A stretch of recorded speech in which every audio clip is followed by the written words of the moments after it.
Dumadak Allah ngutus nabi, dumadak Allah ngutus para syuhada, dumadak Allah ngutus para aulia Allah, belah dieuna Allah ngutus para kiai.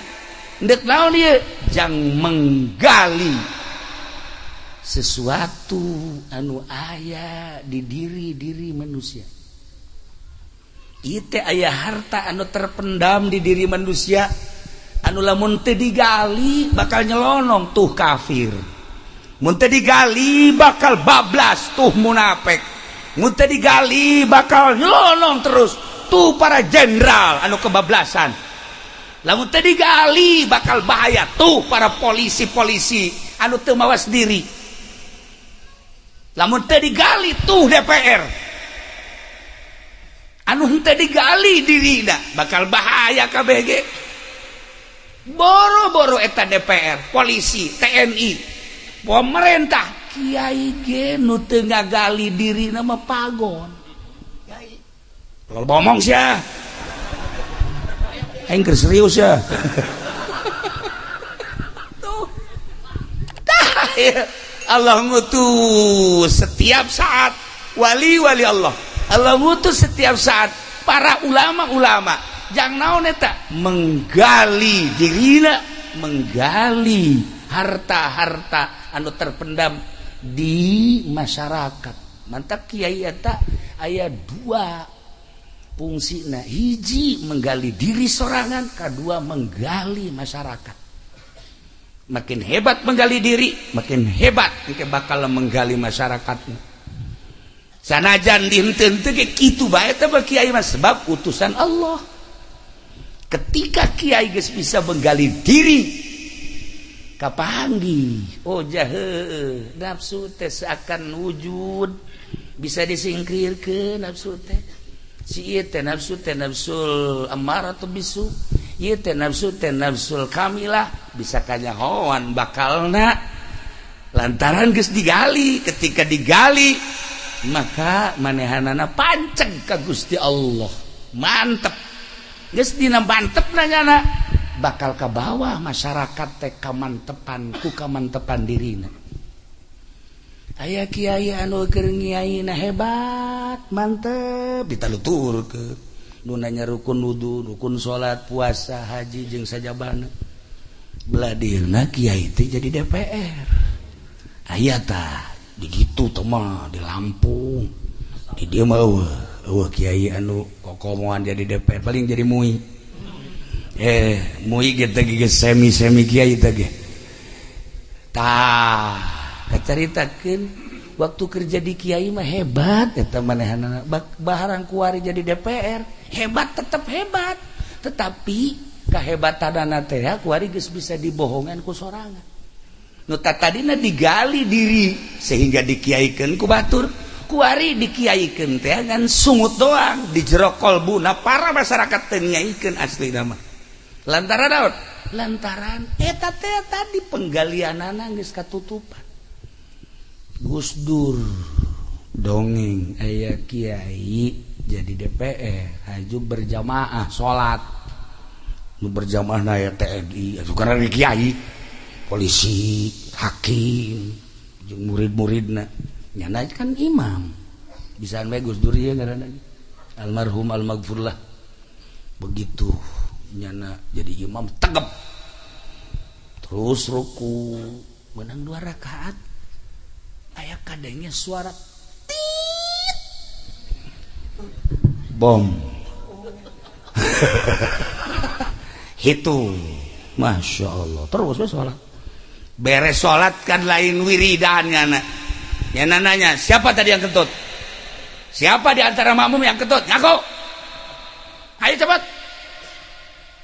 Kalau kentut ngaku. Jangan sampai gak ngaku. Ayo siapa yang? Lantaran nu ngaku, polisi nangtung. Saya polisi. Kemudian dia hakim. Saya juga hakim. Coba segera. Siapa yang tadi kentut? Ngaku. Nu ngaku. Cek polisi. Ayo sumpah. Sumpah seorang-seorang. Demi Allah saya tidak kentut. Ini demi Allah saya tidak kentut. Ini demi Allah. Jajaran kahiji disumpah kabeh. Jajaran kedua demi Allah saya tidak kentut. jajaran katilu gitu kayaknya. Tidak ada yang kentut ini, cek polisi. Ulah-ulah imam. Akhirnya imam ditanya, Pak Kiai, mohon maaf, ini semua siap sumpah semua. Dia berani sumpah demi Allah tidak kentut. Bagaimana Pak Kiai? Kiai kentut apa enggak? Enggak, sekiranya. Ini yang lain mah tegap-tegap demi Allah tidak kentut, demi Allah tidak kentut. Bagaimana Kiai? Demi Allah lah, saya juga enggak kentut lah. Horenganan imam nu itu. Tah, jadi imam nu baheula tegep teh ya. Kuari mah barang jadi DPR nyana bisa membohongi diri. Jadi kuari mah demi Allah lah, enggak juga saya juga. Beda kan imam mah demi Allah saya tidak kentut. Demi Allah saya tidak kentut. Imam mah sama enggak lah. Polisi kan jaho. Yes, iya itu kan dulu mah setan hitut. Itu kan kajawan. Nah, ieu mah dongeng Gus Dur bisa ada maksudna lain naon. Kiai ketika eureun jadi kiaina jadi DPR bisa membohongi diri, sumpah nanggeus ngabohongan diri sorangan. Penggalian diri dak nutup boro-boro jang batur, mana nu percaya ku ari ka kiai lu aya di DPR tek ceuli.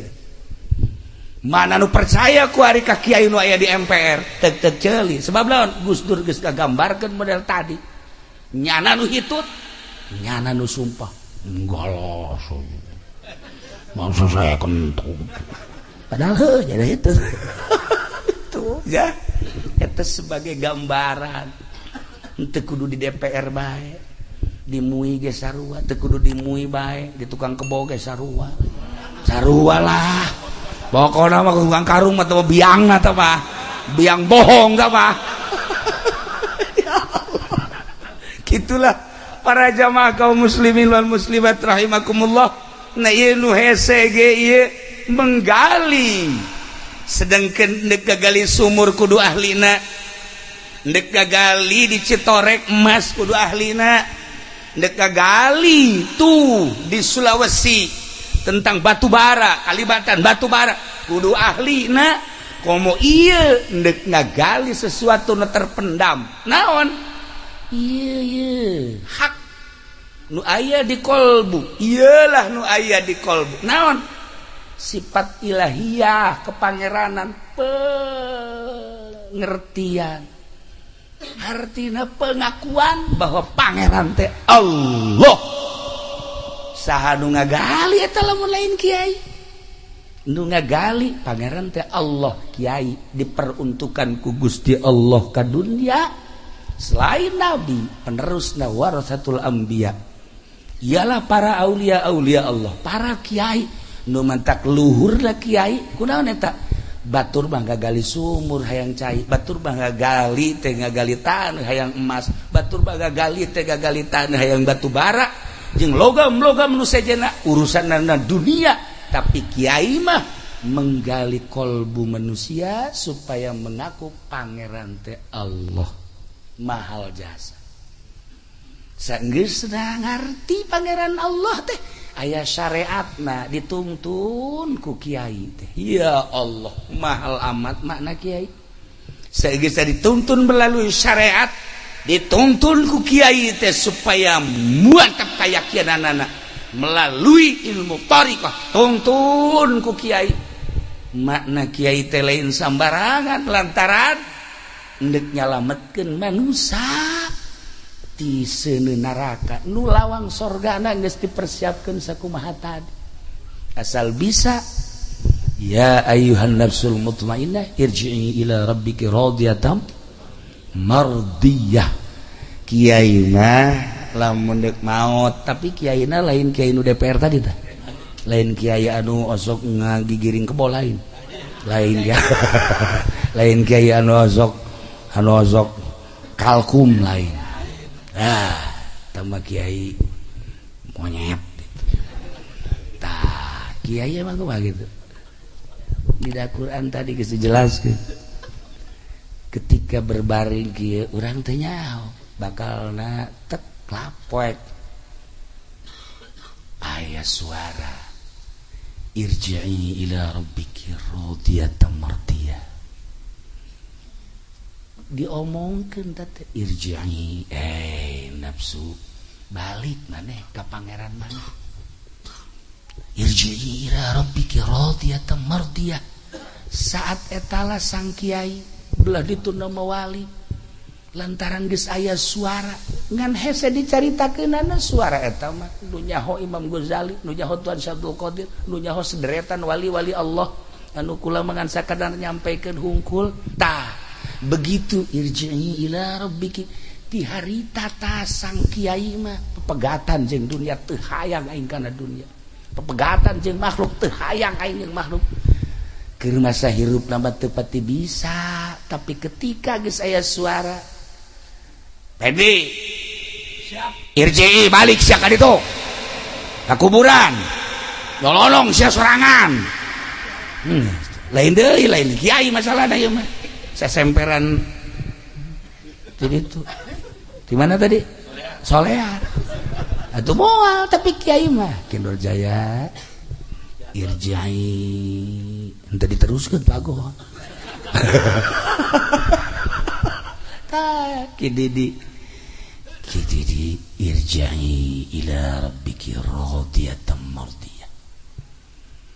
Langsung tah loba jelema nu diangkat jadi kekasih Allah teh deuk sakarat lantaran ngadenge irji'i ila rabbiki.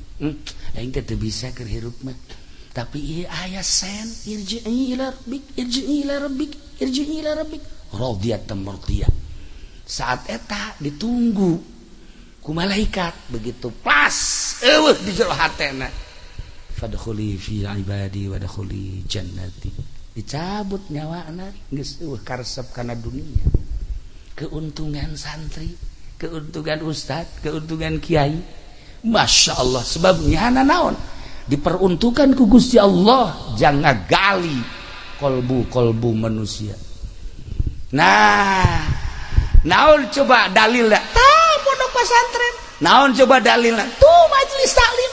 Naon coba dalilna? Eta murid-murid santerona. Eta teh hasil galian-galian daripada kiai. Masya Allah.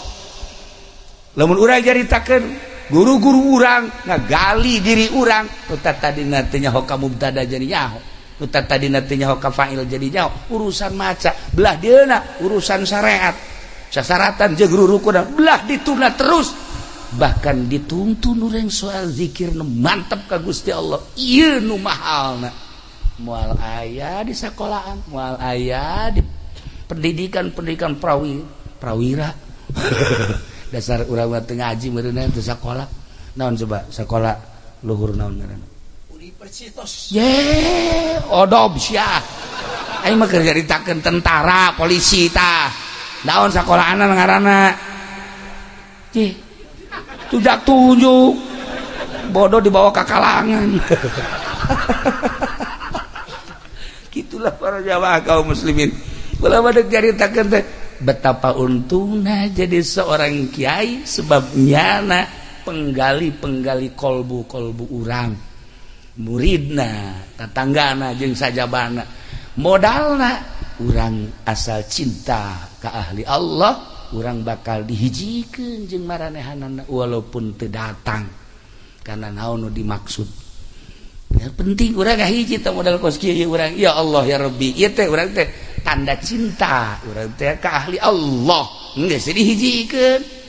Nah nu tadi teh eta teh aya babun nahyan syahwat teu bisa urang tapi hulu urangna bisaeun.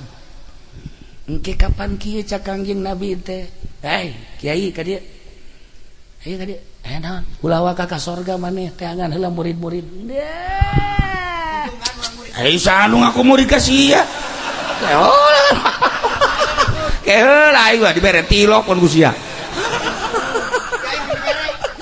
pokona mah moal wakai tah ieu si kiai teh geus aya eskana kudu ka sorga lawangna geus jelas tapi cak Kangjeng Nabi ulah waka berangkat teangan heula murid keuntunganna di dinya urang boga kayakinan masyaallah nu cak Kangjeng Nabi ke teangan kula di mana cek Siti Fatimah teangan di dua tempat, hiji di mizan, nomor kedua di sirat. Sakitu bae geus teangan. Nah eta Kangjeng Nabi teh mere mandat ka para aulia-aulia Allah, mere mandat ka para ulama-ulama sholihin. Nah, iyalah keuntungan anak murid-murid anu bener-bener cinta mahabbah ka ahli Allah. Di duniana urang mah biasa bae ibadah, tapi di akhiratna digupai ku guru nu ahli Allah. Ih sia mah geus cicing lenan. Henteu aing mah henteu. Tak kadieu nggak beres. Ya Allah ya Rabb. Masya Allah, nikmatnya luar biasa. Ketika orang dihijikan jeung ahli-ahli Allah di bawah bendera Kangjeng Nabi urang, Kangjeng Nabi Muhammad sallallahu alaihi wasallam, wa tahta liwa'i sayyidina Muhammadin sallallahu alaihi wasallam yaumal qiyamati sa'iri. Kos kitulah tuh ya. Nah, iyalah kehidupan santri, sederhana di bawah sederhana secara lahiriah, tetapi lantaran guruna ditugaskan ku Gusti Allah untuk menggali kolbuna, berarti secara maknawina santri adalah penduduk surga. Masya Allah. Lo amin tuh si jalan santri. Tadi aku sih mah pernah. Pokoknya nu teu pernah mondok mah teu nyaho, nu teu pernah nyansen teu nyaho. Teu nyaho cai diseduhkeun ka kerak kayak nginum jasa, aju diinum lok be. Tata di dakarak bondok kuru. Menang sabulan baheula ditimbang lain tuh. Cai kerak eta. Itulah para jamaah kaum muslimin wal muslimat rahimakumullah. Kakarak datang ke sabaraha lawang, masih kene aya 3 lawang deui insyaallah. 2 lawang deui. Wah, ieu waktu geus samporet, ieu mah sakadar bahwa Allah ngutus nabi diperlukeun jang umat. Kitulah sunnatullah, Allah ngutus ulama warasatul anbiya. Allah ngutus ulama-ulama, tergantung martabat-martabat ulama. Nah, nu jelas diutus ku Gusti Allah jangan gali kolbu manusia. Lamun ngagali emas rintanganna luar biasa, ngagali batu bara pohara rintanganna, ngagali sumur rintanganna, komo ngagali kolbu. Nu mantak lain lalagaan perjuangan seorang kiai. Sampaikan ke aya pondok pesantren bertahan, majelis talim bertahan, muridna alhamdulillah aya anu geus bisa ngamalkeun, eta berarti geus hasil berjuang. Rintangan-rintangan geus dilalui ku manehanana. Lain lalagaan loba anu ti geuse jadi kiai teh.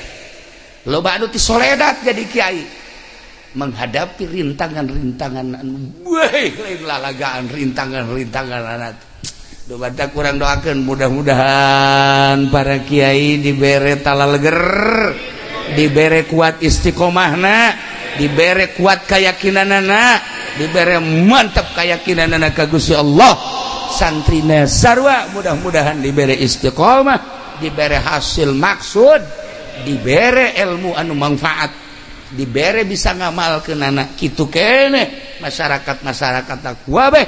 Mudah-mudahan dibere cinta ka Kangjeng Rasulullah Muhammad sallallahu alaihi wasallam, cinta ka para aulia Allah, cinta ka para ulama-ulama, kabelah dieuna cinta ka para santri-santri. Ai bangsa kos kieu mah ye ditawaran ge ye Bang Haji kuari lamun paeh daek. Embuh. Geus kajenna tuh hirup bae terus batur parareh ge hirup bae daek. Teu puguh kan? Paeh embung hirup embung. Iyalah jelema teu boga wawasan. Teu boga tujuan. Ai santri mah kiai boga wawasan jeung tujuan, eueuh kasieun. Eueuh kasieun. Abah Haji Didi teh waktu hirupna siga biasa bae, hartina berani ka maot teu berani henteu kos urang beki tapi barangnya nangis maot mah nyana bebe Kinur Jaya orang ngeunaheun pae ayo sia gara ka dia tuh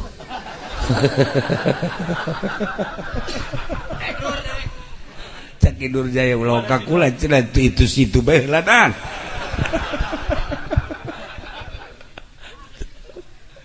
ngeunaheun geus maot eta komo para mursalin para anbiya para syuhada para sholihin para aulia Allah dina Al-Qur'an geus dijelaskeun teu maot bal ahyaun hirup para aulia Allah walakin la tash'urun ngan aranjeun teu ngarti jeung teu nyaho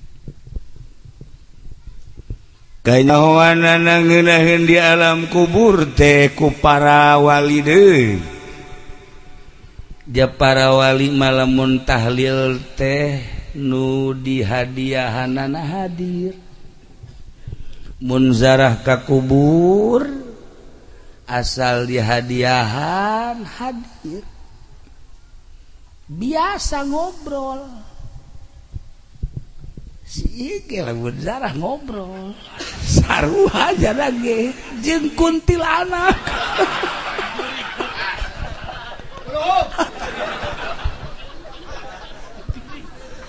wali atuh ngahiji nyambung jeung wali deui sholihin ngahiji jeung nyambung jeung para sholihin deui atuh kunti anak ge jeung kunti anak deui nyambung ngahiji entak lamun nya nazarah kula mah tilok milu embung aing mah nu hadiahna sa nyana teu hayang aing ya Allah ya Rabb jadi yakin atuh horeng hirup di dunia teh sakeudeuh hirup di dunia teh lah ngan sakiceuk sakumaha nu geus dijelaskeun bahwa negeri teh aya dua hiji negeri dunia dua negeri akhirat negeri dunia fana rusak semu jeung lalagaan heureureunya negeri anu hiji deui negeri anu bako ya ni negeri nu kekal tetep jeung abadi dibandingkeun dunia jeung akhirat atuh dunia mah eueuh sabakatul hiber-hiber acan ja Al-Qur'an geus ngajelaskeun walal akhiratu khairul laka minal ula yakin akhirat eta leuwih bagus tibatan dunia geus atuh urang kuari kudu sibuk jang mengejar alam nu bako anu kekal kasibukan urang sapopoe teh kuari ieu tanya ka diri urang lobaan sibuk urusan dunia apakah lobaan sibuk urusan akhirat teu kudu kukula dijelaskeun urang bae masing-masing urang bae masing-masing awak ai sia sih sebenarnya lobaan sibuk urusan dunia apa lobaan sibuk urusan akhirat urang tananya ka diri urang mantap dunia lupang indah-indah na hirup lupang indah-indah nama santri sebab santri mah bisa nyeungseurikeun awak sorangan bisa nyencerikan awak sorangan nu mantak loba guyon ge santri mah loba guyon lantaran santri mah bisa nyencerikan awak sorangan, bisa nyengsirikeun awak sorangan, jeung bisa seserian sorangan. Eta santri eta. Indahna jadi santri. Nikmatna jadi santri. Nu mantak encan sah jelema jadi santri, belah dituna jadi kiai, belah dituna jadi abuya lamun encan bisa seserian sorangan. Lamun geus bisa seserian sorangan eta kakarak santri asli, kiai asli. Entek ulah kaget lamun Haji Pendi seserian. Nyana sok seserian sorangan. Sarua jadi sorangan, seri sorangan. Asal kurang obat seserian sorangan. Ya gitu mantap diajak ka dieu tadi ngadahar obat heula. Obat penenang. Mantap cenah ieu kadeleuna kos sehat padahal mah masyaallah.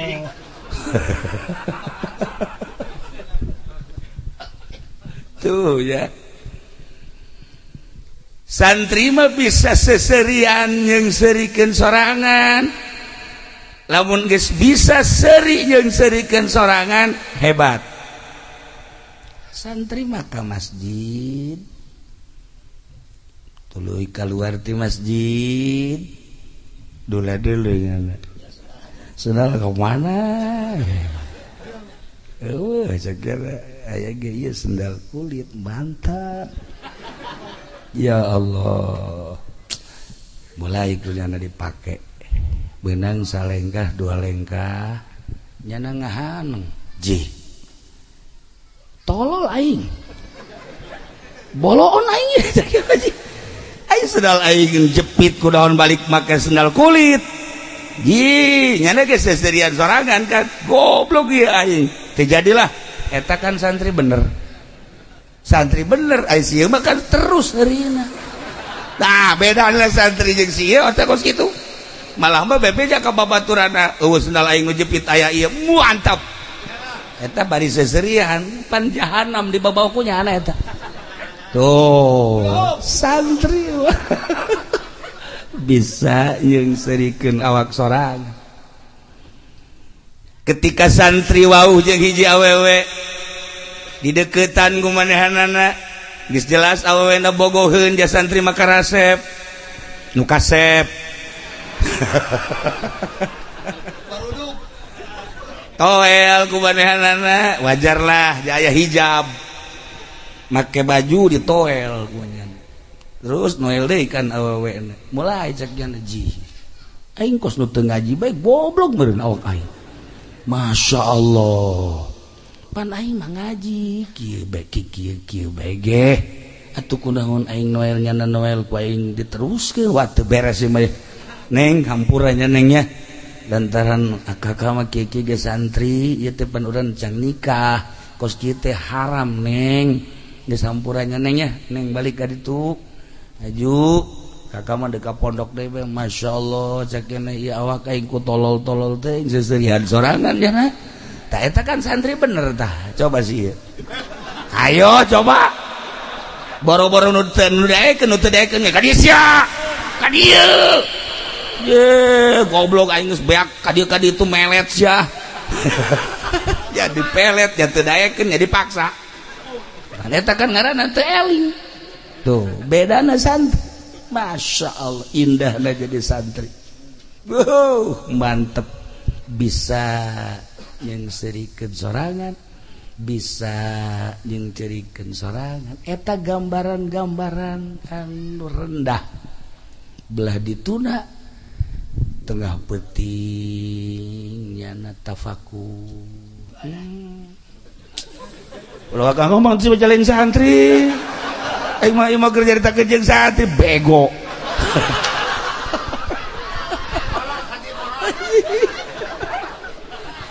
aing mah jeung santri ya Allah ya ge diajak wae supaya jadi santri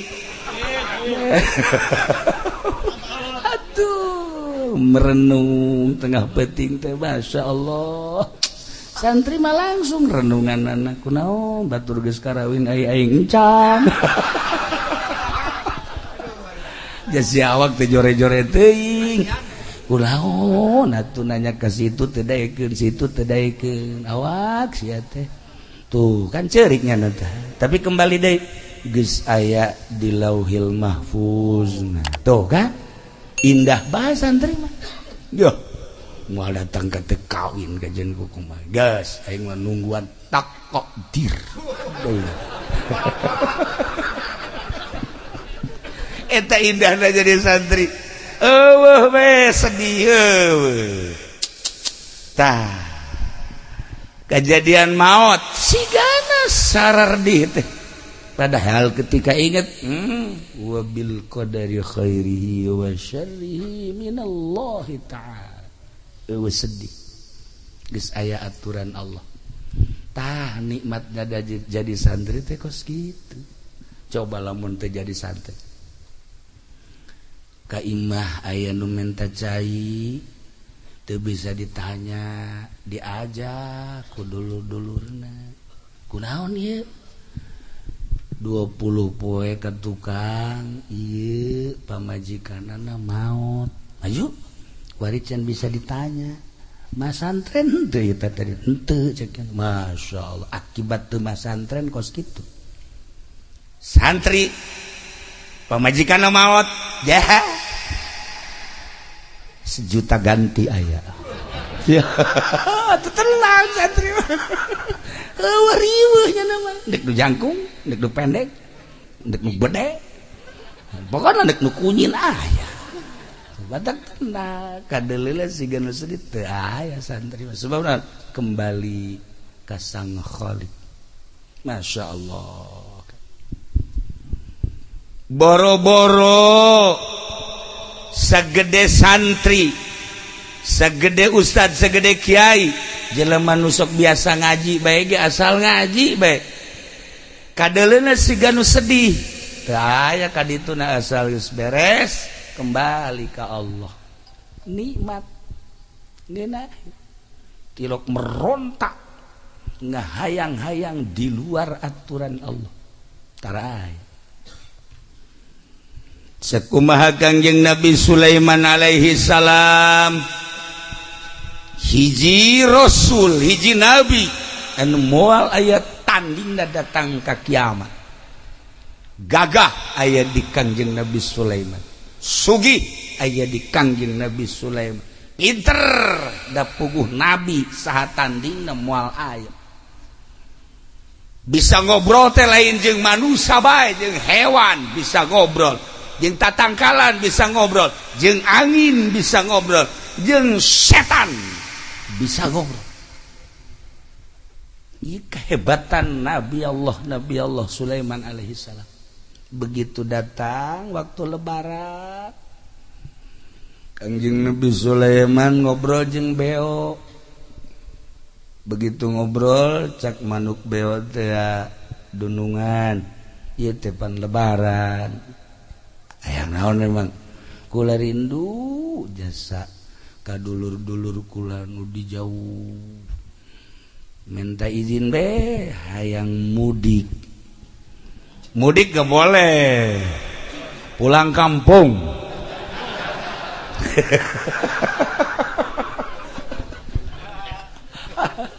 hebat presiden urang mah atuh mudik teu meunang pulang kampung boleh seperti eta lah udah sok serius ya tuh. Tah. Oh, cek Kangjeng Nabi Sulaiman sabaraha poe eta kaditu ka lembur sabulan abdi di perjalanan jadi lamun bolak-balik 2 bulan. Oh, cek Kangjeng Nabi Sulaiman geus atuh kuari mah dibere 3 bulan. Balik sabulan jang kadi sabulan jang di imah sabulan. Alhamdulillah cak beo. Nuhun dudungan abdi pamit balik hiji manuk anu istimewa beo teh gede teh sabaraha tapi mahal hargana ieu beo mendak di Turki mah di Turki jadi kaheureuyang manuk beo teh ku hiji wali hiji mangsa seorang wali mawa manuk beo ka pasar dijual lantaran bisaan jasa ngomong nata manuk beo teh datang ka dijual 1.000 dinar uang emas. Masya Allah bayar isukna nyana mawa kalkum mawa kotok kalkum ka pasar hayang lakuna 1.000 dinar di sarua bae nu kamari meuli beo teh kadi teu beuli man eta naon kalkum atuh kalkum mah teu hayang aing kudu 1.000 pan leuwih gede ti beo leuwih gede leuwih bagus kalkum mah sorana ge atuh pan hebat masa sih murah wabeh loba embung ka kalkum mah hayang ge beo horenganan loba kabisa beo di Nurjaya ge sakieu ge lain beo bebeoan doang lumayan kan nyana ai maling buntut-buntut bae mah bisa tuh kan tuh ari sieu mah kalkum atuh deuk sanu meuli coba ayo atuh kalkum boro-boro dijual dibikin ge ka urang Cisokat cak urang Cisokat teu hanai aing mah teu hayang bong aing kalkung kos kitu ieu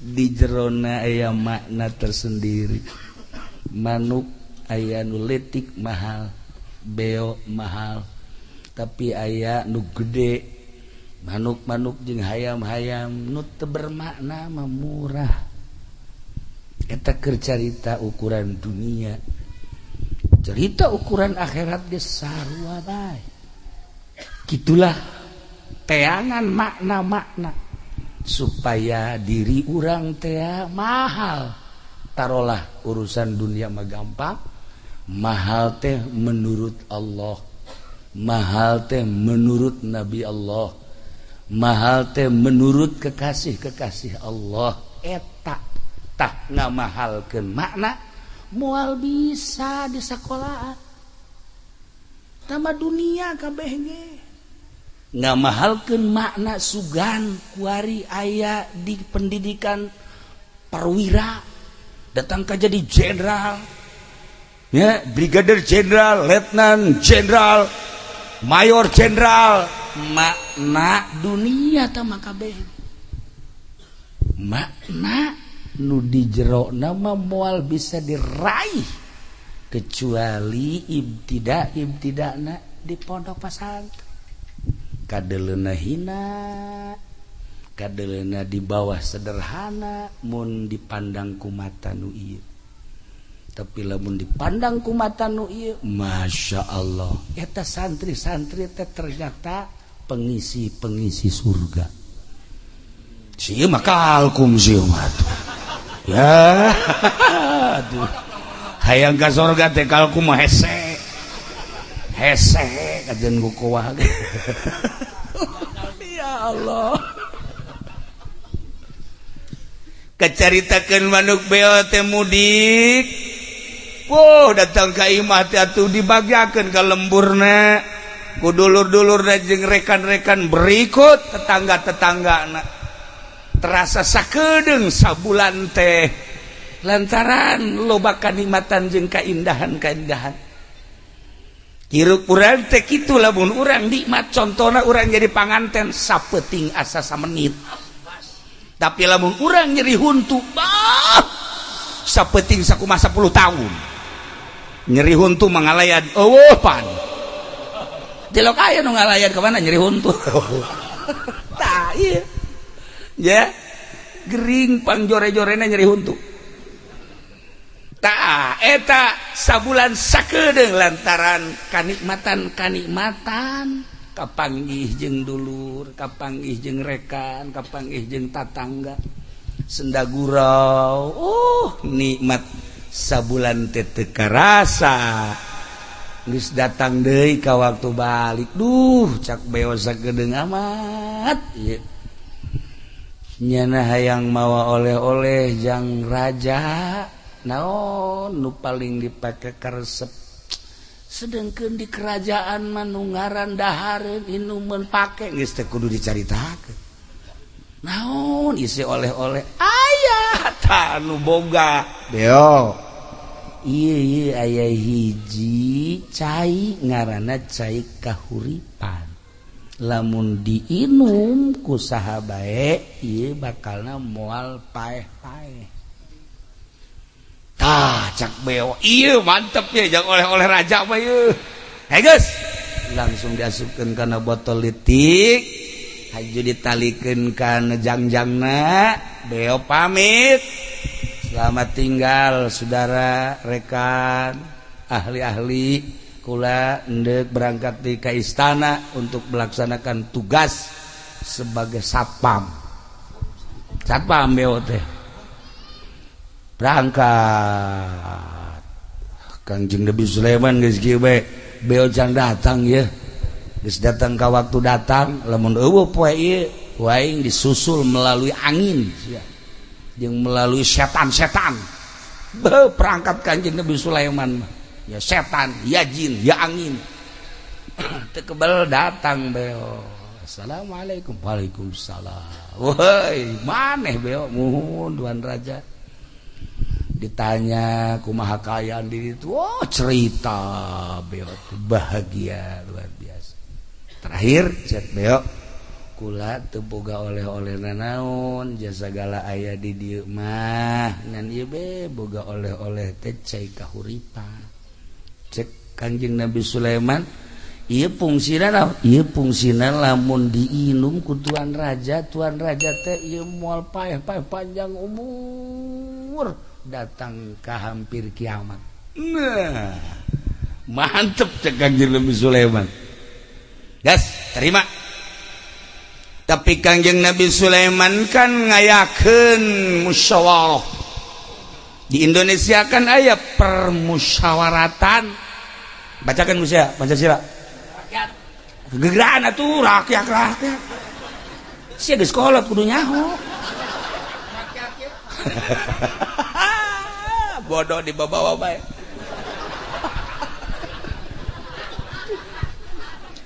tekuarikan ieu keur dirancang undang-undang melalui permusyawaratan wakil-wakil urang berbagai praksi geus ngaluarkeun ide-ide tinggal menunggu setuju apa henteu ketuhanan yang maha esa guru aing orang Jogja baheula satu ketuhanan yang maha esa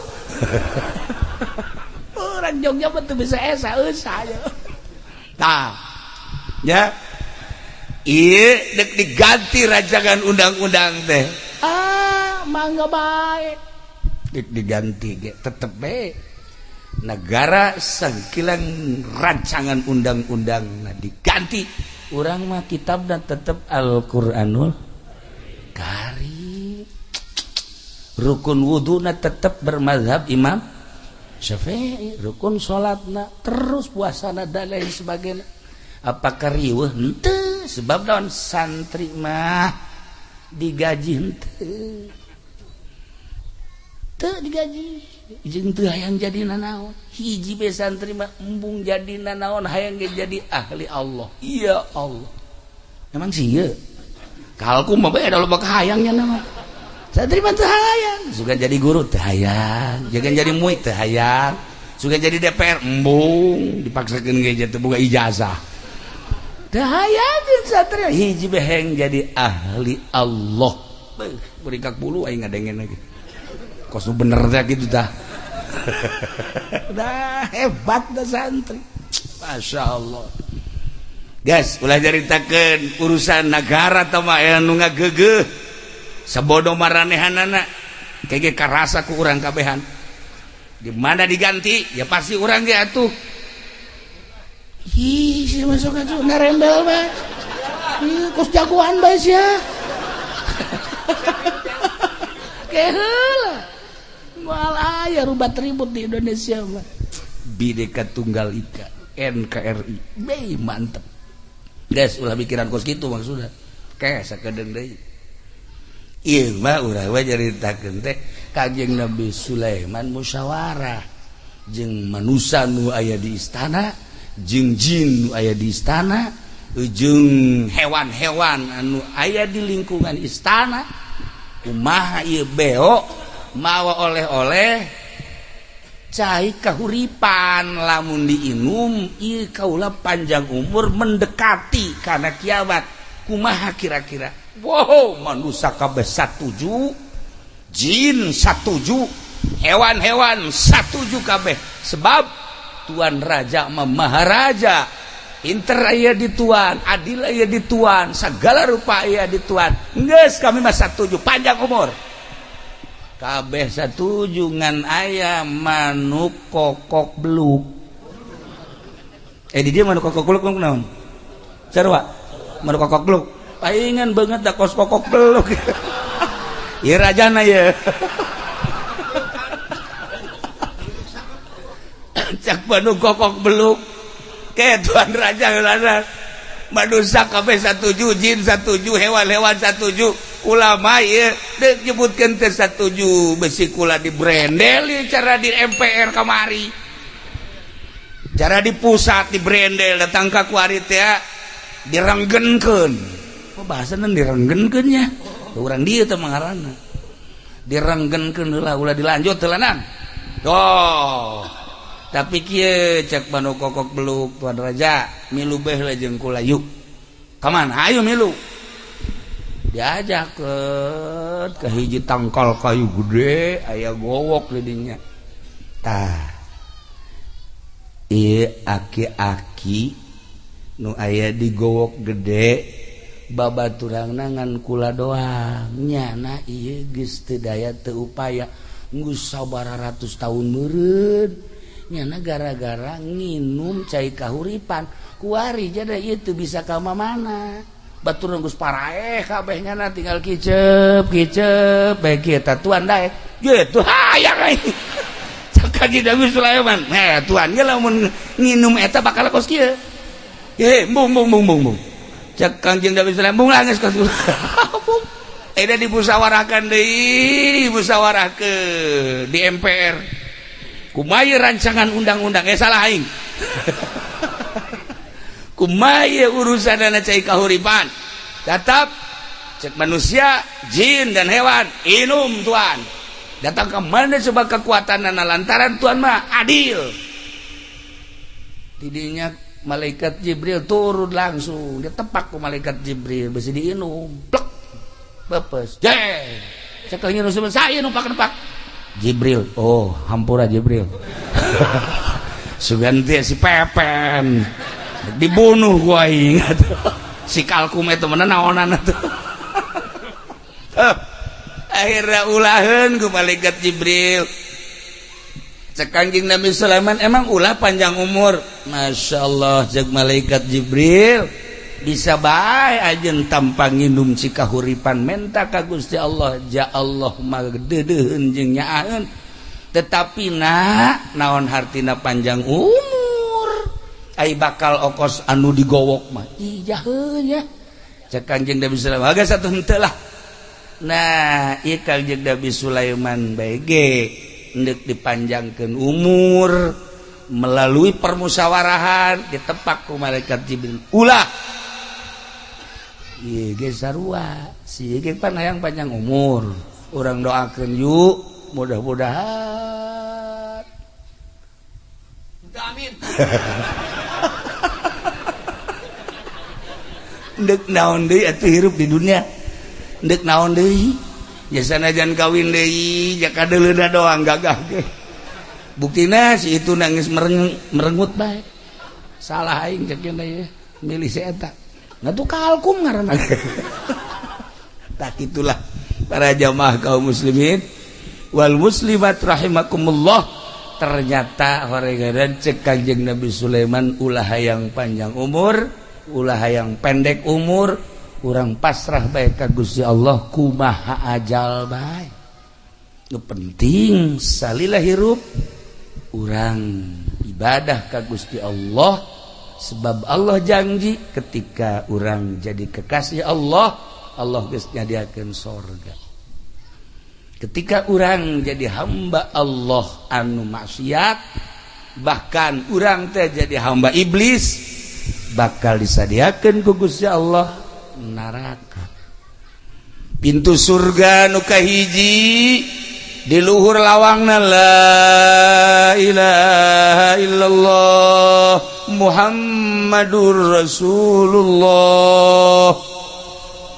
Pintu nomor kahiji eta, masya Allah, diperuntukkeun jang saha eta pintu hek nomor hiji. Eta mah jang anbiya wal mursalin wasyuhada wassalihin. Khusus jalan bangsa kalkum asup ka dinya teu bisa, khusus. Pintu surga nomor kedua babul musallin, lawang paranti jelema-jelema nu salat, cuman salatna bikamalis salat, dengan mengerjakan salat anu sempurna zahiran wa batina.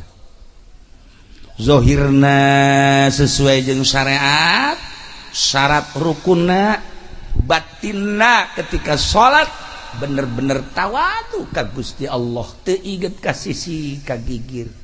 Geus disadiakeun babna khusus babul musolli. Tinggal ragap bae aing asup moal ka kalawang eta. Asup ta moal ya aing ka lawang eta. Atuh tinggal ku urang bae dikira-kira salat aing urang kos kumaha, salat anu bakal asup ka dinya khusus salatna anu ketika Allahu Akbar geus teu inget kana naon, inget ka Allah bae 4 rakaat teh inget ka Allah bae, magrib 3 rakaat inget ka Allah, isya 4 rakaat inget ka Allah bae, salila salat subuh 2 rakaat inget ka Allah, tah bakalna asupna ka lawang eta.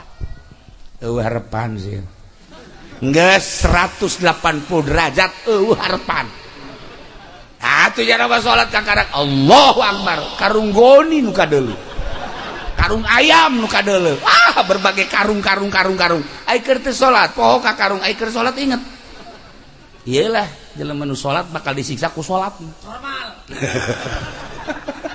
Babul musallin ya Allah. Daripada ikat sapi. Siapa hasud berennya? Nomor katilu babul muzakkin, lawang paranti jelema-jelema nu ngazakat, anu ngazakatna jeung anu sedekahna bitayyibi anfusihim, kalawan bersih hatena ikhlas. Zakatna ikhlas, sedekahna ikhlas, bebereanana ikhlas, bakal dikhususkeun lawangna babul muzakkin. Nah, iya. Urang ketika kitu naon ngaranna panen menang 1 ton minimal geus dipersiapkeun yang zakatna kumaha leuwih maka ditu geus disiap-siap. Urang dagang kitu keneh nisab ieu teh siapkeun zakat sagala rupa, urang boga kaleuwihan siap-siapkeun ku urang jang fakir miskin jang fuqara masakin jang yatim piatu. Nah ieu khusus bakal lawangna lawang muzakkir. Sigis uharpan deui bae can pernah kadenge di lemburna nyana ngazakat can pernah we gadenge malah zakat nu batur dicokotan. Geus uharpan eueuh we gadeng Allah gari. Masyaallah. Nomor katilu le surga teh babul amri bil ma'ruf wan nahyi 'anil munkar. Jang anu al amiruna bil ma'ruf wan nahuna 'anil munkar, anu selalu ditahan kana kahadean, ngalarang kana kamunkaran. Pokona anu di dunia na amar ma'ruf nahi munkar tanpa pamrih, di mana bae iraha bae Resikona disiapkan kumana, tembak sekalipun, penjara sekalipun, dipiceun sekalipun. Pokona aing mah neangan kariduan Gusti melalui amar ma'ruf nahi munkar. Geus disiapkeun ku Gusti Allah lawangna babul amri bil ma'ruf wa nahyi anil munkar. Luar pandai. Encan boga lawangnya na ieu. Urang makan rada daereus teh aya saeutik-saeutik bae mah. Saeutik aya lah pokona bae sieun eueuh. Suama sakali tika hiji datang kakak opat can aya bau-bau asana kanu itu wa kanu hiji deui tah ya ya Allah ya Rabb. Lawang selanjutnya ini adalah lawang anu babun nahyi anis syahwat, bab atau lawang nahan kahaya. Ieu mah hese.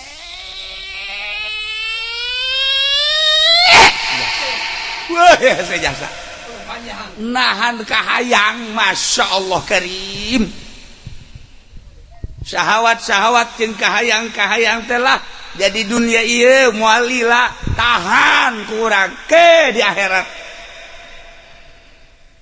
Lain teu kabeli mobil mewah teh kabeli tahan, lain teu kabeli baju bagus teh kabeli tahan, lain teu kabeli awewe nu mana ge tapi kabeli ditahan.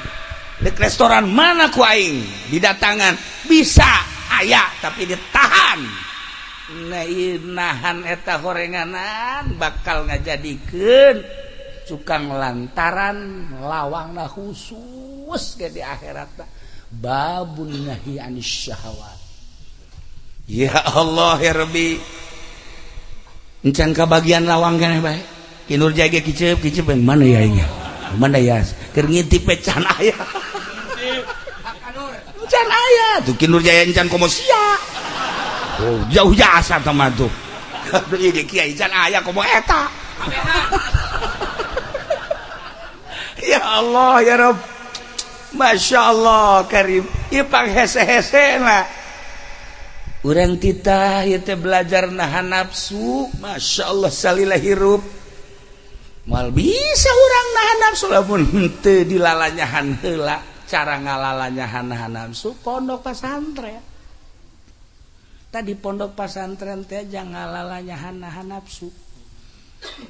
Boro-boro keur teu boga keur bogana ge henteu kokomoan. Ita mahalna jadi santri teh. Mahal jadi santri teh lantaran lain sakadar bisa ngaji. Ai sakadar bisa ngaji mah gampang. Maca Quran ti mimiti ngejah nyambungkeun terus makharijul hurufna jeung lagamna gampang. Ngalaksanakeunana nu dibaca nu hese. Kitab naon garan-garan geus diaji mah Sepinah, Takrib, Riyad, terus Fathul Muin. Belah dituna kitab-kitab juara anggotan. Bisa dibaca tapi nahan nafsuna nu hese. Ya Allah, ya Rabb. Nu mantak laluhur ge Ki Asnawi Carini, Syekh Abdul Karim, Ki Abdul Halim, kabelah dina guru urang Abah Ucu ngajina sarua Fathul Muin kitu-kitu keneh. Tapi kadeleuna kesederhanaan. Lain teu kabelieun nya mobil teh, lain teu kabelieun nya baju bagus teh. Jang naon atuh ja bakal ditinggalkeun tah boga pikiran kitu. Ieu hese teh tah boga pikiran kos kitu tah. Ya Allah ya Rabb. Abuya Cidahu ti Lokawamana ti baheula teh urang ka ditu teh memandang manehana teh keur salat teh, ka ditu teh keur ngaji keur salat. Nah atau manehanana teh teu bisaeun cara batur, bisaeun tapi deuk naon lah nahan nafsu. Ai sieu mah lain nahan nafsu sieu mah eueuh. Jadi eueuh, lain eueuh nafsuan eueuh. Hayang mobil bagus cakna lah atuh kajen kuku mah ge bisa eueuh. Hayang dahar ngeunah lah kumaha bisa eueuh. Eueuh jang meulina. Beda tuh nahan nafsu. Masya Allah karim. Nah ieu urang belajar nahan nafsu nu hese teh nu mantak karasa hese teh ketika orang terjun cik aing coba jahot coba ye ngelawan nafsu kakarak saselehna kanyahoan ku diri sorangan. Lumatak Allah ngutus nabi, lumatak Allah ngutus para syuhada, lumatak Allah ngutus para aulia Allah, belah dieuna Allah ngutus para kiai. Ndek naon ieu jang menggali sesuatu anu aya di diri manusia. Ieu teh aya harta anu terpendam di diri manusia anu lamun teu digali bakal nyelonong tuh kafir, mun teu digali bakal bablas tuh munafik, mun teu digali bakal nyelonong terus tuh para jenderal anu kebablasan, lamun teu digali bakal bahaya tuh para polisi-polisi anu teu mawas diri, lamun teu digali tuh DPR anu henteu digali dirina bakal bahaya kabeh ge. Boro-boro eta DPR, polisi, TNI, pemerintah, kiai ge nu teu ngagali dirina mah pagon. Kalau ngomong sia. Aing keur serius ya. Tuh. Allah ngutus setiap saat wali-wali Allah. Allah ngutus setiap saat para ulama-ulama. Jang naon eta menggali dirina, menggali harta-harta anu terpendam di masyarakat. Mantap kiai eta aya dua fungsina, hiji menggali diri sorangan, kedua menggali masyarakat. Makin hebat menggali diri, makin hebat engke bakal menggali masyarakatnya. Sanajan dihenteu-henteu ge kitu bae teh kiai mah sebab utusan Allah. Ketika kiai geus bisa menggali diri kapanggi, oh jahe nafsu teh seakan wujud bisa disingkirkeun nafsu teh. Si ieu teh nafsu teh nafsul ammaratu bisu, ieu teh nafsul kamilah bisa kanyahoan bakalna lantaran geus digali. Ketika digali maka manehanana panceg ka Gusti Allah, mantep geus dina mantep nanyana bakal ka bawah masyarakat teh kamantepan ku kamantepan dirina. Aya kiai anu keur ngiaina hebat mantep ditaluturkeun nu nanya rukun wudu, rukun salat, puasa, haji jeung sajabana. Belah dieuna kiai teh jadi DPR. Aya tah di ditu teh mah di Lampung. Di dieu mah eueuh kiai anu kokomoan jadi DPR paling jadi MUI. MUI ge teh geus semi kiai teh ge. Tah kacaritakeun waktu kerja di kiai mah hebat eta manehanana baharang kuari jadi DPR hebat tetap hebat, tetapi kahebatanana teh kuari geus bisa dibohongan ku sorangan. Nu tadina digali diri sehingga dikiaikeun ku batur, kuari dikiaikeun teh ngan sungut doang di jero kolbuna para masyarakat teu nyaikeun aslina mah. Lantaran naon?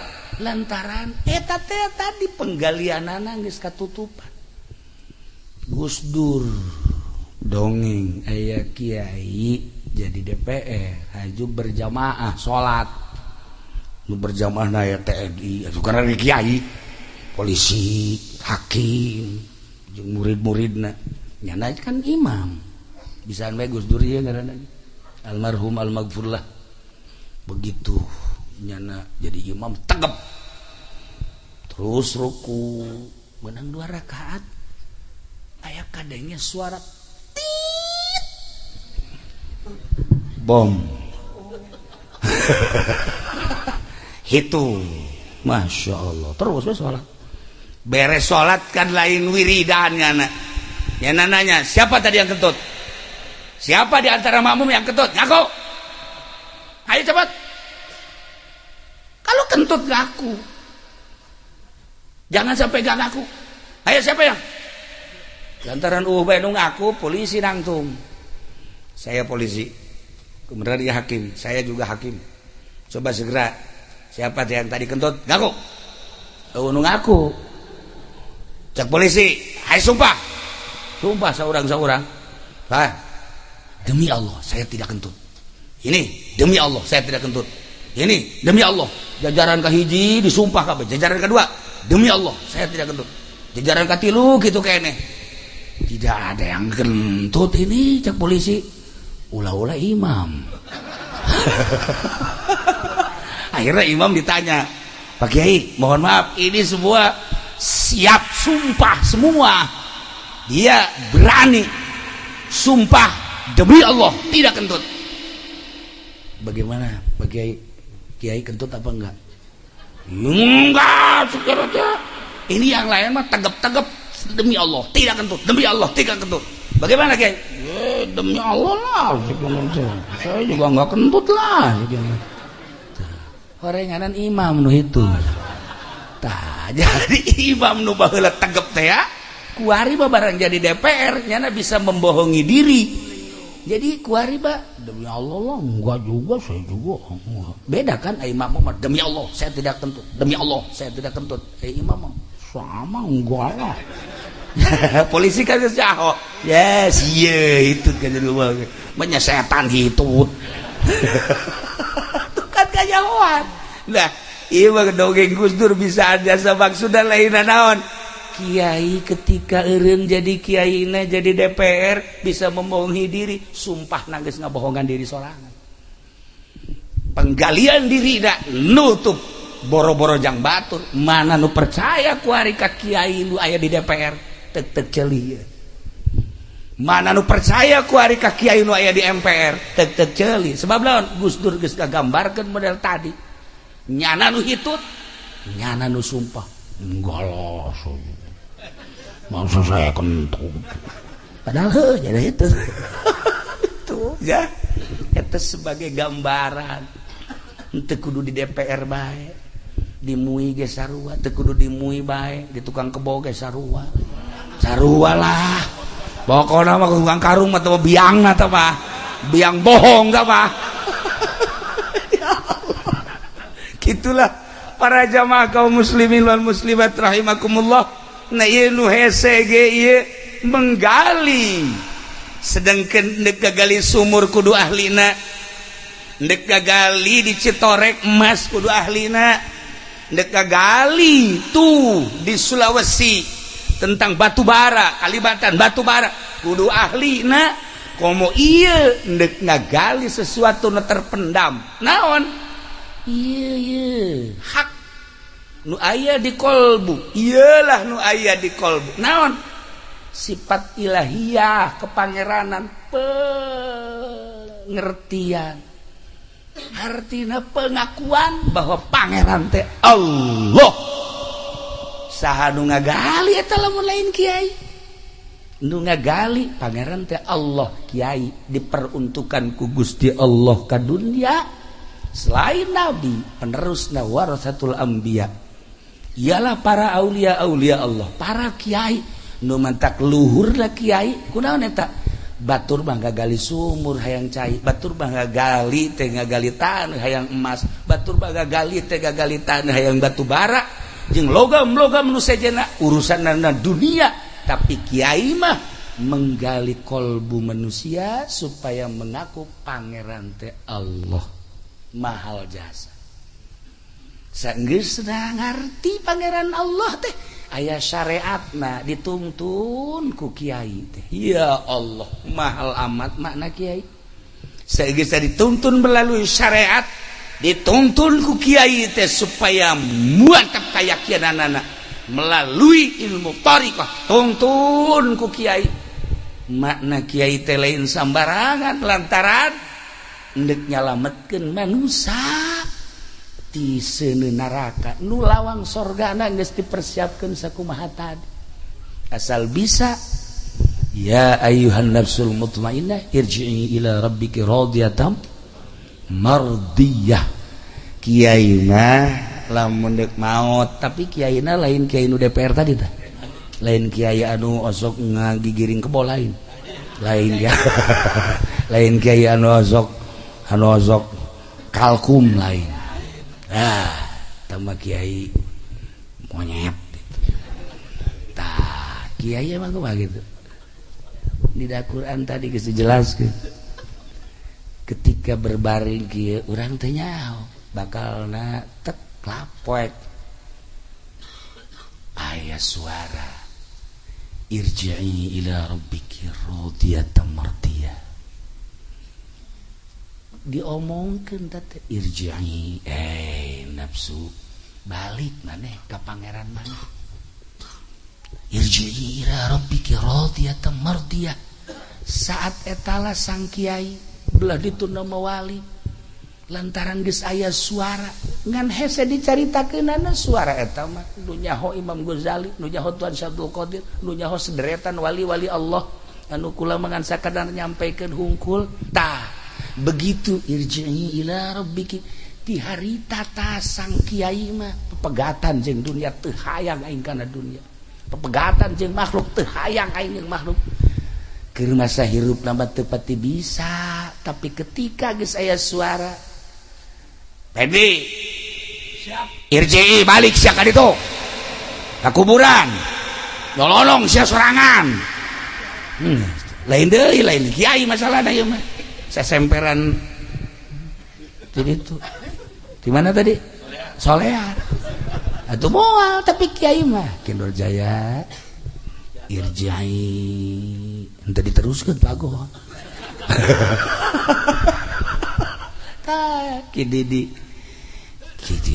irji'i ila rabbiki radiyatan mardiyah langsung tah loba jelema nu diangkat jadi kekasih Allah teh deuk sakarat lantaran ngadenge irji'i ila rabbiki aing teh teu bisa keur hirup mah tapi ieu aya sen irji'i ila rabbik irji'i ila rabbik irji'i ila rabbik radiyatan mardiyah saat eta ditunggu ku malaikat begitu pas eueuh di jero hatena fadkhuli fi ibadi wadkhuli jannati dicabut nyawana geus eueuh karesep kana dunia keuntungan santri keuntungan ustad keuntungan kiai Masya Allah sebabnya naon diperuntukkan ku Gusti Allah jangan gali kolbu manusia nah naon coba dalilna tah pondok pesantren naon coba dalilna tuh majelis taklim naon coba dalilna eta murid-murid santerona eta teh hasil galian-galian daripada kiai Masya Allah lamun urang jaritakeun guru-guru urang ngagali diri urang nu tadina teh nyaho ka mubtada jadi nyaho nu tadina teh nyaho ka fa'il jadi nyaho urusan maca belah dieuna urusan syariat sasaratan jeung rukuna belah dituna terus bahkan dituntun urang soal zikir nu mantep ka Gusti Allah ieu nu mahalna moal aya di sekolahan moal aya di pendidikan prawira dasar urang mah teu ngaji meureunna teu sakola naon coba sakola luhur naon ngaranna universitas ye odob sia aing mah keur caritakeun tentara polisi tah naon sakolahanna ngaranna tujak tunjuk bodoh dibawa ke kalangan gitulah para jamaah kaum muslimin kula badeg caritakeun teh betapa untungna jadi seorang kiai sebab nyana penggali kolbu urang muridna tatanggana jeung sajabana modalna urang asal cinta ka ahli Allah urang bakal dihijikeun jeung maranehanana walaupun teu datang karena naon nu dimaksud ya penting urang ngahiji teh modal kos kieu urang ya Allah ya Rabbi ieu teh urang teh tanda cinta urang teh ka ahli Allah geus dihijikeun nah nu tadi teh eta teh aya babun nahyanis syahawat teu bisa urang tapi hulu urangna bisaeun engke kapan kieu cak Kangjeng Nabi teh kiai ka dieu ayo ka dieu naon ulah ka sorga maneh teangan heula murid-murid sanu ngaku murid ka sia heula aing mah dibere tilok pun ku sia pokona mah moal wakai tah ieu si kiai teh geus aya eskana kudu ka sorga lawangna geus jelas tapi cak Kangjeng Nabi ulah waka berangkat teangan heula murid keuntunganana di dinya urang boga keyakinan masyaallah ngecak Kangjeng Nabi ke teangan kula di mana cek Siti Fatimah teangan di dua tempat hiji di mizan nomor kedua di sirat sakitu bae geus teangan nah eta Kangjeng Nabi teh mere mandat ka para aulia Allah mere mandat ka para ulama-ulama sholihin. Nah iyalah keuntungan anak murid-murid anu bener-bener cinta mahabbah ke ahli Allah. Di dunia na orang mah biasa bae ibadah tapi di akhiratna digupai ku guru nu ahli Allah. Ih sia mah geus cicing lanan henteu aing mah henteu tak kadia nggak beres ya Allah ya Rabb. Masya Allah nikmatnya luar biasa ketika orang dihijikan jeung ahli-ahli Allah di bawah bendera Kangjeng Nabi urang Kangjeng Nabi Muhammad sallallahu alaihi wasallam wa tahta liwa'i sayyidina Muhammadin sallallahu alaihi wasallam yaumal qiyamati sairi kos kitulah tuh nya bab santri mah kan di duniana loba pikaseureun saudara santri mah okos hebat padahal henteu santri okos itu hebat pada hebat. Satu ketika aya jelema ribut di lapangan main bola. Lantaran eta teh tadi beureun offset. Dilangsungkeun wae. Ribut lah. Wah, ribut gelut. Langsung santri bakal terundang sebab jana aya amar ma'ruf nahi munkar. Komo urang Cisoka mah. Atuh pelor beak mantap. Datang ke bengkel sepeda baringungeun ge kekurangan pelor.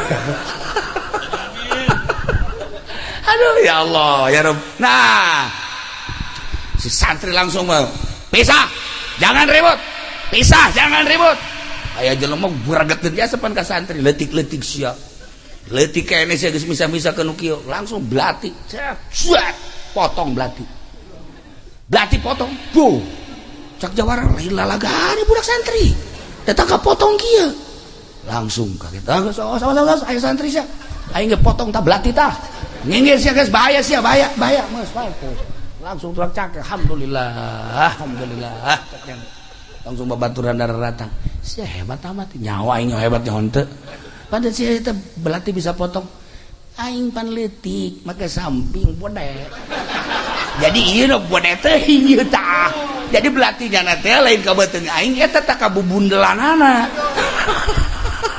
ku batur pajar hebat bae aing geus loba omong geus pokona mah hebat bae aing lah jadi jelema katipu mentak ge awewe ge loba katipu ku santri pajar loba duit tah padahal henteu ngan ku lantaran awewe na ge lain hayang duit nya mah hayang ge sorga bae dasar siapa teh mondok atuh kami mah mondok sih mentek awena ge atuh geus kieu meureunan geus takdir ilahi cek kitu pasrah geus lah pagahan kula belah awewe ge langsung minta dipagahan ka salakina yo pagahan ngaji naon heula atuh cenah ka amil langsung ila manalaw mila pinau itu amilin ngomong pamajikan ila manalaw hartina naon ka hartina waruhan siram hodogar muhayan sanyana pirang-pirang amil jumlahna 100 deh kakula doang meureun 100 kono sajian mau boting 100 henteu siap itu amat gaji segitu jadi pamajikan lagi bingungan ka santri dah kakak mah 100 ge kakula meureun kono sajian mau boting 50 ai sia mah ieu mah ti dituna henteu lah moal aing moal ngaji lah jadi pangese-hesena cak almarhum abah ge tiki prawira eta boga santri nu hese teh pamajikan maksudna ngajar pamajikan tilok nurut heran nu saejeun mah narurut kabeh eta buktina tah ambil 100 bae lah kapula doang meureun nu saejeun maunya 50 meureun enggak ngaji enggak datang kadinya doang. Nah iyalah orang lamun boga pamajikan santri nikmatna luar biasa. Masya Allah teu kudu hese urang ngadidik rukun wudu, teu kudu hese ngadidik rukun salat, teu kudu hese baca Quran ngeunaheun jasa urang salat ti penting Allahu Akbar pamajikan nurutan coba mun lain santri tahajud ge deket aing bemberen awe mah kos kitu kan tapi lamun pada santri masyaallah kak tungguan kak kunaon kula ge hayang milu tahajud ulah geus neng mah geus ulah tahajud geus peureum bae ngurusan anak itu ih engke kakak ka surga mah nya kula ka neraka henteu ulah neng mah henteu kula mah ngilu bae milu nya Allahu akbar menang 2 rakaat ngajebleh iya dadana dibuka atuh geus ki Nurjaya kieu we aing sih ieu sabenerna tahajud menang sabaraha rakaat teu beres tuh kan tadi cek pemajikan atuh ka sarua ibadah ieu kan atuh geus aya kos kitu mah lu bentek aya kieu tah santri mah begitu nyaritakeun Pak Agul Bapak polisi malam tahajud saya alhamdulillah bisa 10 rakaat hebat kalau itu Pak TNI saya bisa 20 rakaat mantap Masya Allah ini pedagang saya alhamdulillah dari jam 2 sampai subuh mantap pas kiai Pak Kiai semalam tahajud saya alhamdulillah urusan tahajud sih yang penting saya mau melek aja semalam sampai di mana itu mulai dari jam 1 sampai jam 8 melek terus saya kok hebat amat Pak Kiai apa resepnya nggak ada apa-apa coba polisi tanya saya baca sholawat TNI saya ada ayat supaya kuat alhamdulillah ini pedagang sama Pak Kiai saya mah resepnya sedikit telur sama madu sama jahe dikucek diminum alhamdulillah dari jam 1 sampai jam 8 kuat tah tanyakeun ka nu panjawikeun opat di jero tah atuh pokona mah santri mah kos kitu ngomongna batur mah kuat salat geuna mah kuat eta madak loba katipu ku santri mah tuh kan para jamaah kaum muslimin wal muslimat rahimakumullah lamun urang nyaritakeun kahirupan santri model aneh resep tapi pika sebelum mentak bangsa polisi TNI nya nanti bingungin ka santri mah anu sekolah anu teu pernah mengetahui tentang santri bingung kakula besok nanya pakai santri ada berapa di situ nanya mau mondok apa enggak sih enggak cuma nanya aja enggak usah nanya pokoknya santri mah puyeng emang kenapa santri saya ini rekenannya mah tulisannya ada 1000 tapi kalau saya manggil mau kerja 5 juga susah santri mah kos gitu tapi lamun deuk nyalateun Pak Masya Allah isi ngamurudul kieu budak santri aing kabeh tah lain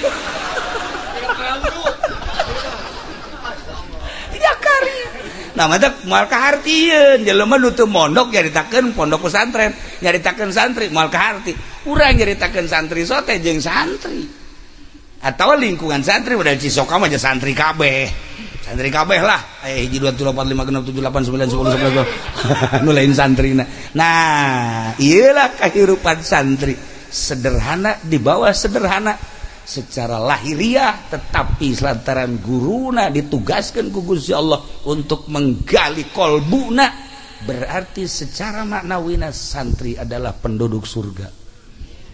Masya Allah lo amin tuh si jalan santri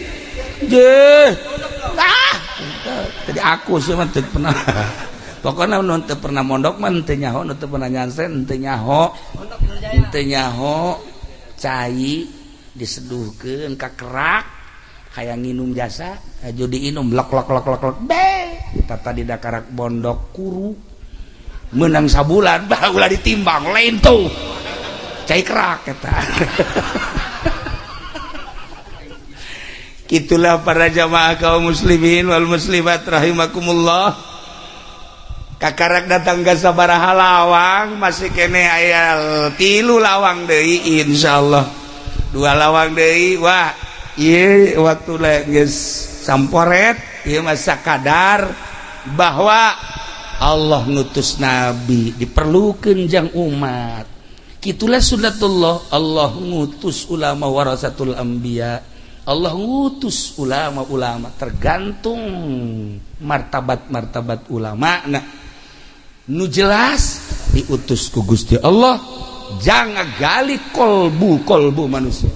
Lamun ngagali emas rintanganna luar biasa, ngagali batu bara pohara rintangan anak, ngagali sumur rintangan anak, komo ngagali kolbu. Nu mantak lain lalagaan perjuangan seorang kiai. Sampaikan ke aya pondok pesantren bertahan, majelis talim bertahan, muridna alhamdulillah aya anu geus bisa ngamalkeun, eta berarti geus hasil berjuang. Rintangan-rintangan geus dilalui ku manehanana. Lain lalagaan loba anu ti geuseu jadi kiai teh. Loba anu ti soledat jadi kiai. Menghadapi rintangan-rintangan anu lain lalagaan rintangan-rintangan anak. Dobata kurang doakeun mudah-mudahan para kiai dibere talaleger, dibere kuat istiqomahna, dibere kuat keyakinanana, dibere mantap keyakinanana ka Gusti Allah. Santrina sarua mudah-mudahan dibere istiqomah, dibere hasil maksud, dibere ilmu anu manfaat, dibere bisa ngamalkeun anak kitu keneh. Masyarakat takwa beh mudah-mudahan diberi cinta ka Kangjeng Rasulullah Muhammad sallallahu alaihi wasallam, cinta ka para aulia Allah, cinta ka para ulama-ulama, kabelah dieuna cinta ka para santri-santri. Terakhir orang doakeun almarhum almaghfurlah batur kula para sok lalagaan kitu keneh atuh naon nyara saluhureun tetapi akrab alhamdulillah.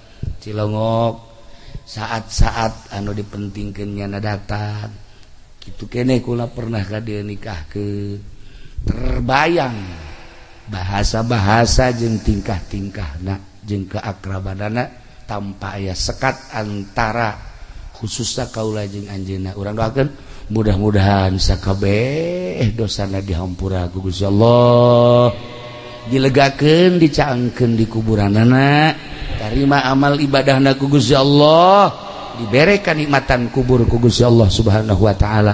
Berikut istri tercinta anu geus leuwih ti heula kitu keneh guru-guru urang mudah-mudahan dihampura sakabeh dosana tur dibere kanikmatan kubur ku Gusti Allah Subhanahu wa taala. Nu ditinggalkeunana mudah-mudahan dibere sabar jeung tawakal. Urang kabehan hadir di dia khususna umumna muslimin muslimat mudah-mudahan husnul khotimah bi barakati ummil Quran al-Fatihah. Bismillahirrahmanirrahim. Alhamdulillahirabbil alamin arrahmanir rahim maliki yaumiddin. Iyyaka na'budu wa iyyaka nasta'in ihdinas siratal mustaqim siratal ladzina an'amta 'alaihim ghairil maghdubi 'alaihim waladdallin. Cekapkeun